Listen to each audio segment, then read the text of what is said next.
it's your girl Tash. You are listening to Digital Headspace, a Natty Girl production. It's the first of many episodes that I will be recording. And this episode, I wanted to talk a little bit about, why Natty Girl? What does the name mean, and why is it spelled the way it's spelled? Who am I, and what am I trying to do? I'll just jump right into it. I'll introduce myself. So, I am a lot of different things.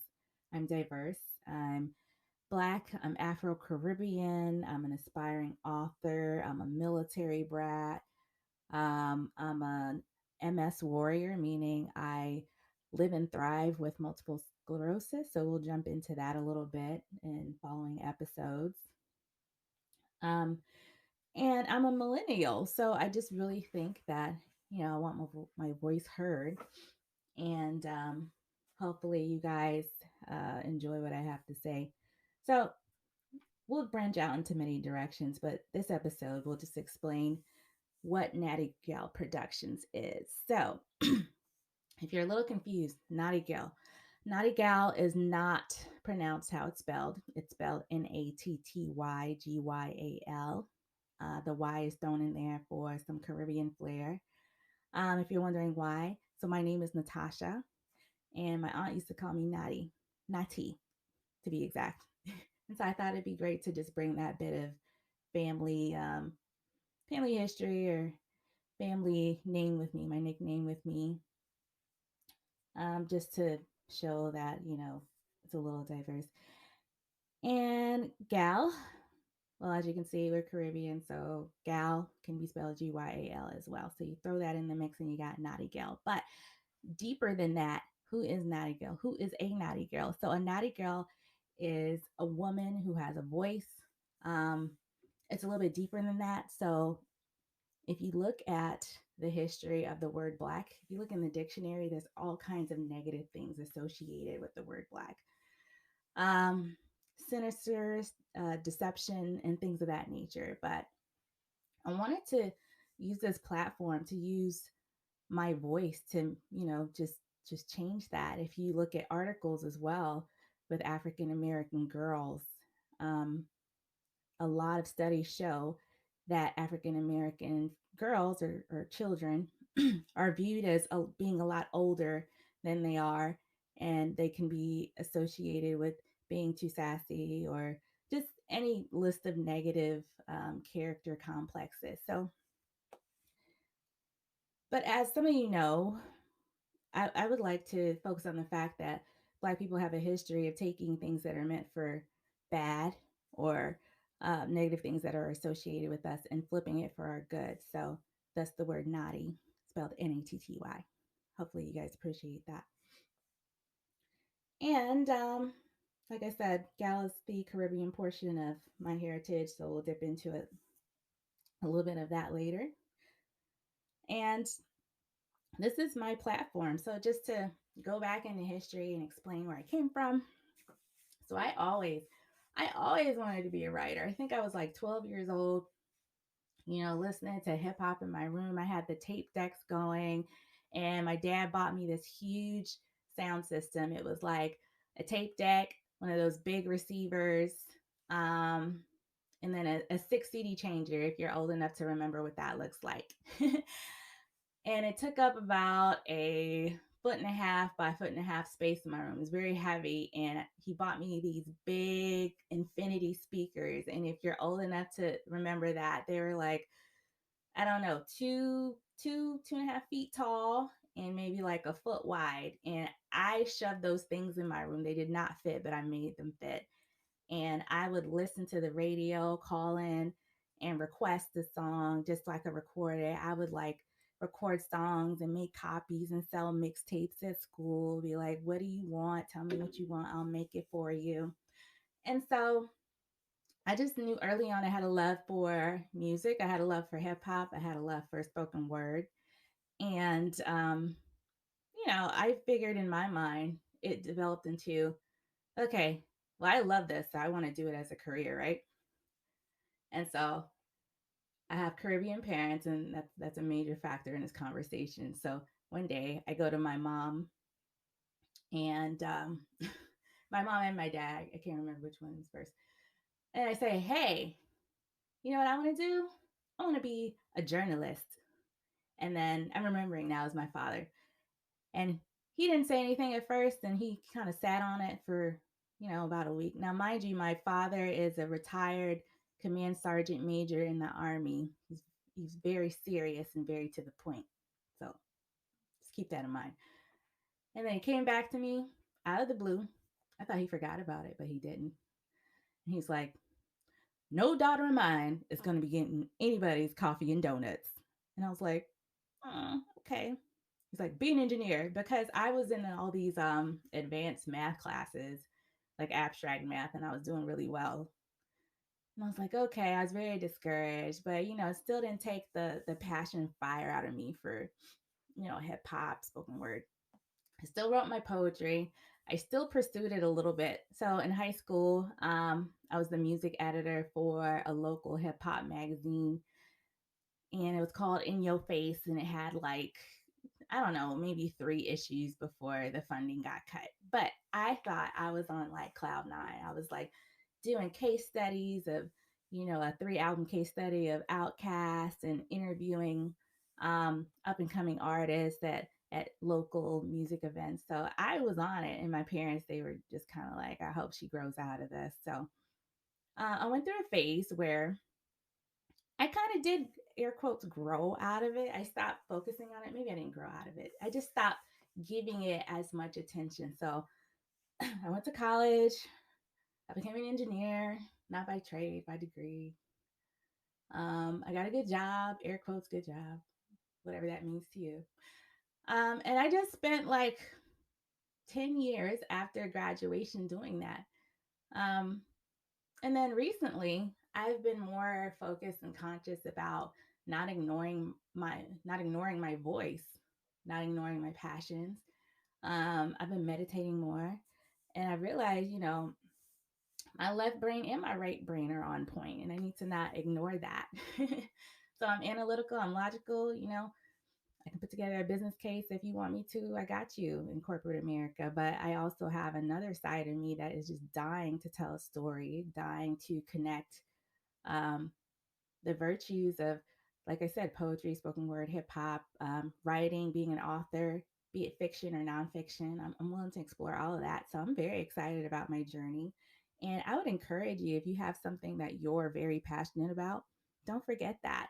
Don't put it to the wayside. I spent too much time ignoring it, trying to fit into a certain mold. And I'm glad that I actually have the career that I have.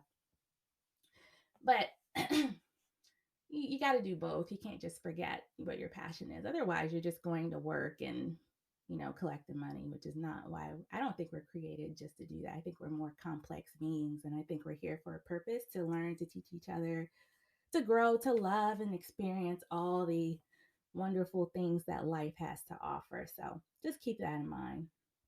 And parents, be aware of how you're affecting your children. So I'm sure my father, he loved me. He meant absolutely no harm. He was just trying to protect me and make sure that I wasn't going off into no man's land with my career aspirations. Um, but if your child comes to you and says, "Hey, I really want to do this. I think I'd be great at it." Now I know you may want your child to get a good job, be stable, be financially fit, and all that. Um, but it doesn't have to be big. Just encourage it. Maybe they can be that person that you want them to be in terms of, their profession, but maybe you can join in their hobby with them just to see why they like it so much. So use it as a point to bond together. So that brings me to today. So how have I rediscovered my passion? So I started writing a book in college, and it was basically twofold.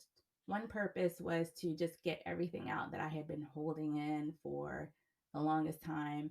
It was a healing process, and an effort to get it all out, and not really, name any names or accuse anybody of doing anything. I decided to write, fiction, because fiction is fiction. It's not real, but it can be inspired by the events of someone's life. So when you guys read it, I will let you decide what is fiction and what is true. Um, but I split myself into two main characters, and they have two different extremes. So one is the girl who is very, she's very shy. She's socially awkward. She can't get a sentence out. She's nervous, got social anxiety. Um, and she just kind of stays to herself, but she's very creative and artistic, and she expresses herself through writing, through her spoken word. The other extreme, which is who I grew into at one point, but I've since buffered it a little bit. This other girl, she's assertive, she's a boss. She wears her makeup, her heels, she's got it going on. She's also very, bitchy and mean, and she justifies it in her head. And so those two extremes of being, socially awkward and introverted and being extroverted and assertive, those two characters, they meet each other, and at first they don't like each other. And then after a while, you see the story develop as to how they can actually help each other in the end. So I figured, okay, I like these two characters, these two dynamics of myself. I'm gonna I'm gonna go with this. But all stories, it can't just be me in there. So I threw in two men, same concept. What extreme is, the fraternity guy, all the ladies love him. He's very attractive. He's in college. And the other extreme is the guy on the streets. Like, he's street smart, he hustles, he's getting his money all day, every day, and they meet each other. And at first, they don't like each other either, but they're all going to come together for the greater good. And there's so much in this story. There's so many different topics that are heavy that I really feel that we need to stop sweeping under the rug. There's classism, there's racism, sexism, there's abortion, there's rape, there's, like I said, mental health issues. There's even an element of child abuse that people sometimes they don't take time to heal from it. There's a lot going on in this book, and it's all coming from my heart. Um, and I'd like to just expose the topics, not in a negative way, but we really need to talk about these things as a society so that people can heal from them. I know a lot of people that have experienced the negative end of one or more of those topics. And the longer you hold it in, the worse it gets. It's not like a cut where it heals on its own. To heal from trauma, you actively have to do the work and take the time to, number one, address it. And number two, heal from it. And sometimes you don't heal from it the first time you try. That's okay, but you got to keep trying. So hopefully, I can use this book as a vehicle to help walk people through their own conversations in those areas. And, you guys can give me some feedback when it comes out. I'm in between titles. If you look at my Instagram, I already dropped the title, but I might change it. So more to come on that. But it will be the same story regardless. You'll get the same content, same depth. But yeah, I'm trying to figure out how to market and package this baby because there's a lot going on. um, but that's what's going on with me. And I I went back to it because how you get that inner voice, that itch to just do something. Like, you wake up in the middle of the night and God's just like, you need to write. And I'm thinking, I'm sleepy, I don't feel like writing. And then it gets more intense. Like, all right, let me write down whatever comes to me. And then the stuff that I get at like 3, 4 in the morning and I type it in my phone, that's the best content that I've ever developed in my life. Like, I promise. So listen to your inner voice. And it may not even be writing, it may be something else, but listen to that, because that's when God's trying to talk to you. That's when the universe is trying to talk to you to give you just divine direction on your purpose and what you need to do in your life. So more to come on that. Um, I am still struggling with the dynamic of, working in corporate America and doing this on the side. I'm trying to make those two blend together. And there's no real issue with me doing both. It's just, I feel like I have to identify myself. Like, I can't be in corporate America and be creative and be an author. I got to pick one. So I'm still trying to make those two blend together, because I think it's an inner struggle that I personally have. I don't think anybody else has a problem with it, but I'm still trying to digest like how did I how did I become this person who can do both? Those don't even go together. Like, what am I planning on doing? And and I still try to think about that. So that's one thing that I'm dealing with. The tagline for Natty Gyal Productions is unapologetically human. So that's what I will give you in terms of content. It's my promise all day, every day. So I'm just being transparent there. But yeah, like I said, I first started writing my book in college. I put it down for years because I dealt with a lot of depression and I didn't want to deal with it anymore. I didn't want to deal with my problems. Writing through those chapters in the book would force me to remember stuff that I tried to forget, force me to remember stuff that I never dealt with and just wanted to act like it never happened. But I kept going to number one, different therapy sessions. Um, and it just, those issues kept coming up. And basically, everyone that I talked to or sought professional help from was like, you need to address this. This is not going away. And if you love writing and you love fiction, you need to put it in your book and you need to get it out because it's not serving you in your personal life. And the way that there's something you need to deal with, and I don't know about you guys, but I'll just share what I was doing. Um, I was lashing out at people, and I would think like, why did I just say that? That was so mean. Like I didn't have to go there. And I realized I had a mindset that was not conducive to building healthy relationships, such as I would meet somebody and automatically I would size the person up to have a list that I could pick from if they ever crossed me wrong of how I could just destroy them and tear them apart. And that is not healthy. I'm glad I'm so different today. But that just comes from it's a defense mechanism, and we don't need to do that. I realized I didn't need to do that, and there's no way I would have come to that conclusion had I not done the work to lay myself out in these two characters, to analyze myself and just say, hey, oh wow, this is what I'm doing. That's how I felt.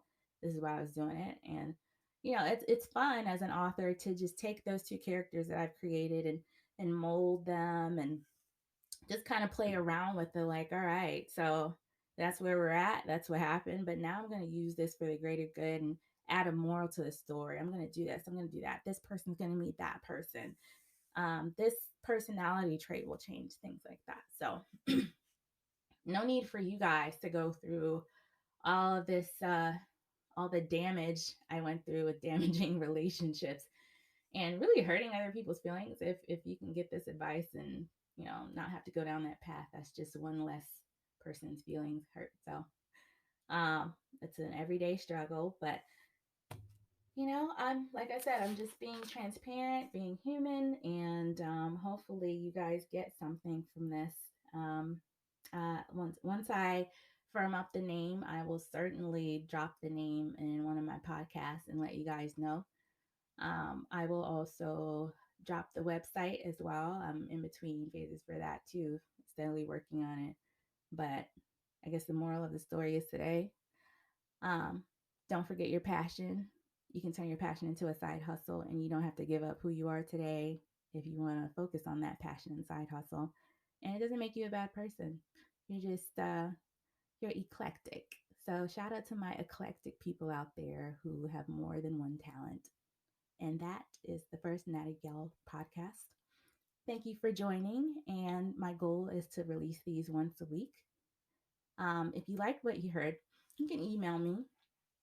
That is set up. So one thing I got set up, obviously.